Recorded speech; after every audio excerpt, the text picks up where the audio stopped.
Ve Tahir gideli, buralar soğuk hava buz gibi. Bir kent düşür, bir sur yalnız gibi.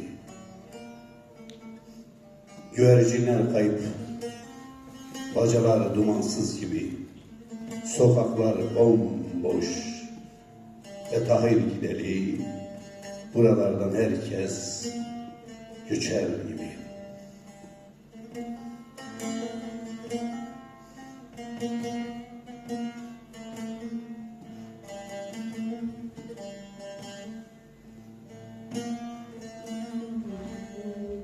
Bir mavilik saracak ülkemi Tahir gibi. Yeşerecek fidanlar boy boy Tahir gibi. Bir mavilik saracak ülkemi Tahir gibi. Yeşerecek fidanlar boy boy Tahir gibi. Ama elbet bir bahar gelecek Tahir gibi. Açacak çiçekler renk renk Tahir gibi. Ve bir mavilik saracak ülkemi Tahir gibi.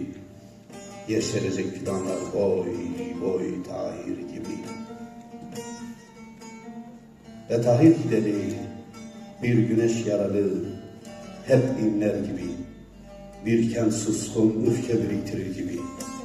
Ve sanki çek arabaları talih olmuş, Tahir'in gelişini bekler gibi. Ve Tahir gideli, buralardan herkes göçer gibi.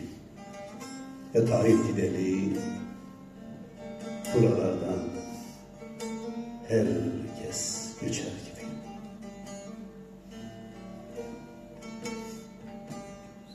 Bir mavilik saracak ülkemi Tahir gibi. Yeşerecek fidanlar boy boy Tahir gibi. Bir mavilik saracak ülkemi Tahir gibi. Yeşerecek fidanlar boy boy Tahir gibi.